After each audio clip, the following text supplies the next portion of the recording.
በሰላም መጣችሁ። ፕሊዝ ይሄንን ቻናል ሼር፣ ላይክ፣ ሰብስክራይብ፣ ኮሜንት በማድረግ ሰፖርት አድርጉኝ። ዛሬ ደግሞ ቆንጆ ባህላዊ ቡና ከባህላዊ የቡና ቁርስ ጋር አምሮኝ እግረ መንገዴን ሼር ላደርጋችሁ ብዬ ብቅ ብያለሁ። ይህ ባህላዊ የቡና ቁርስ ብራፍራት ወይም የቆጮ ፍርፍር ይባላል። ብራፍራት ወይም ደግሞ የቆጮ ፍርፍር ለማዘጋጀት የሚያስፈልገን ቆጮ፣ ቲማቲምና ሽንኩርት፣ ሚጥሚጣ፣ ጨው፣ ኮሮሪማ፣ ዘይት፣ ነጭ ሽንኩርት፣ በቅመም ታሽቶ የተዘጋጀ ቂቤ ያስፈልገናል። ቂቤው አለመጨመርም ይቻላል፣ በዘይት ብቻ መስራትም ይቻላል። ቲማቲሜን፣ ሽንኩርቴንና ዘይቴን አንድ ላይ አቁላላቸዋለሁ። ከዛ ትንሽ ጨው ጨምሬ ነጭ ሽንኩርቴ ውስጥ በደንብ ነጭ ሽንኩርቱን አደቀዋለሁ።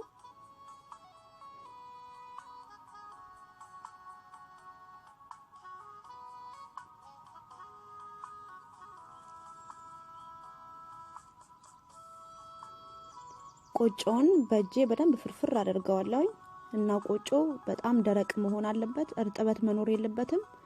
ምክንያቱም እርጥበት ካለበት እንደዚህ ፍርፍር አይለለንም። ስለዚህ ደረቅ መሆን አለበት። በእጄ በደንብ አድርጌ ፈረፍረዋለሁ።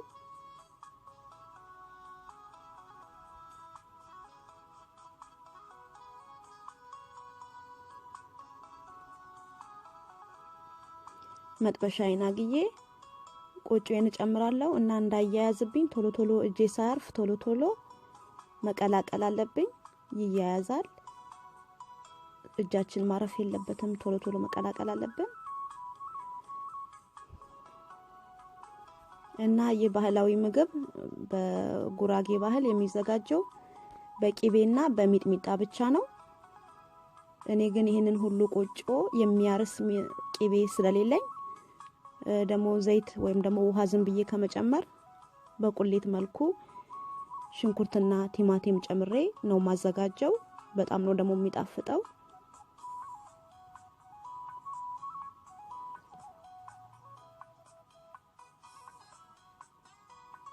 እና በደንብ እንቆላዋለን። እንዳያያዝብን ደግሞ እንደዚህ ሰበርበር እያደረግን በማማሰያው የማያያዝ ባህሪ ስላለው ቶሎ እንቀላቅለዋለን። አንድ አይነት ሆኖም ደግሞ እንዲበስልልን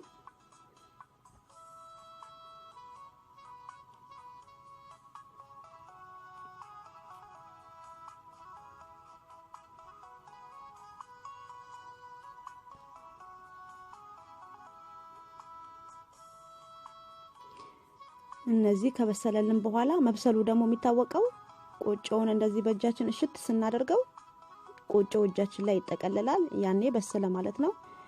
እና ቂቤ ትኩስ እንዳለ ቂቤን ጨምሬ እንዲቀልጥልኝ አብሬ አዋህደዋለሁ። መጥበሻዬን አጥፍቼዋለሁ ኦሬዲ።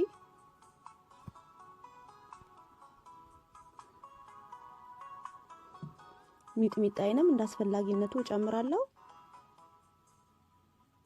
አንድ ላይ በደንብ አርጌ አዋህደዋለሁ። እና አገር ቤት በቃ እንደዚህ ነው። ቂቤ በደንብ ይገባበትና እንደዚህ ነው የሚቀርበው። እኔ ደግሞ ያን ያህል ቂቤ የለኝም፣ መጨመርም ደግሞ አልፈልግም ያን ያህል ቂቤ። ቁሌቴን አምጥቼ ጨምሯለሁ። ቁሌቴ ውስጥ ትንሽ እርድ ጨምሬያለሁ፣ ቆንጆ ከለር እንዲያመጣልኝ ቆጮ እርድ ትንሽ ጨምሬያለሁ። አለመጨመርም ይቻላል። እና በደንብ እቀላቅለዋለሁ በደንብ ፍርፍር እንዲል። ሚጥሚጣው፣ ቂቤው፣ ቆጮው፣ ቁሌቱ አብሮ እንዲዋሃድ በደንብ አርጌ አሸዋለሁ።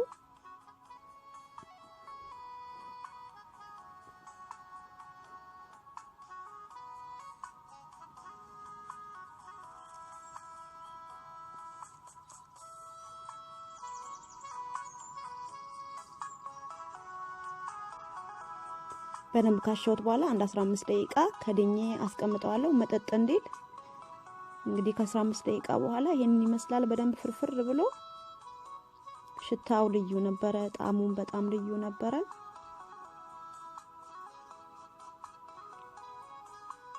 ከዛ ወደ ማቅረቢያዬ ገለብጠዋለሁ።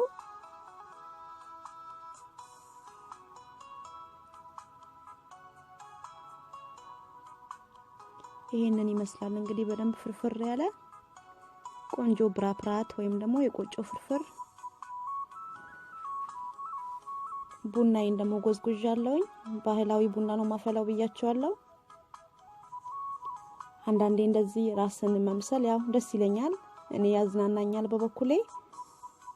እና ደግሞ ያው ልጆቼም ሀገር ቤት ሲሄዱ ነገር ግራ አይላቸውም፣ እያዩ ያደጉት ነገር ስለሆነ ማለት ነው። ምንም እንኳን ልጆችም ቢሆኑ እያዩ ማደግ ጥሩ ነው። አንዳንዴ ደግሞ እንደዚህ ራስን መምሰል ራስን ማሳየት በጣም ጥሩ ይመስለኛል እንደኔ፣ ባህልን አለመርሳት።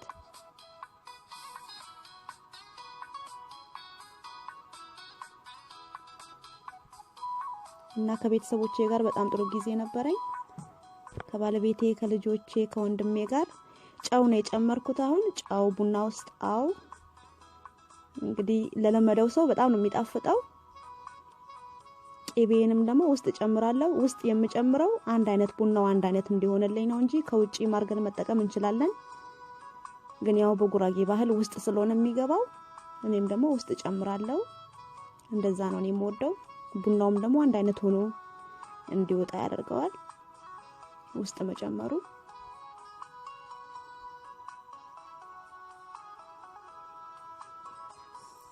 ሲኒ ላይ የቀረኝን እንደዚህ በሶፍት ወስጄ ጀበናዬን እቀባዋለሁ። ጀበናው ወዛም እንዲሆን ያደርገዋል።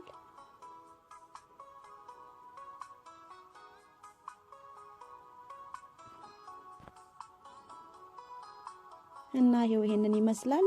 ልጆቼ በጣም ነው የሚወዱት በርገርና ከፒትሳ ይልቅ። ለዚህ ነው እንደውም በጣም ቦታ ያላቸው። ይሄንን ይመስል ነበረ። በጣም ማመሰግነው ስለ ጊዜያችሁ። እግዚአብሔር ያክብርልኝ። በሌላ ቪዲዮ ደግሞ ተመልሼ እስከምንገናኝ ድረስ እንግዲህ መልካም ቆይታ ይሁንልኝ። ስለ ጊዜያችሁ እጅግ በጣም ነው ማመሰግነው። እንግዲህ ፕሊዝ ኮሜንት፣ ሼር፣ ላይክ፣ ሰብስክራይብ ማድረግ አትርሱ።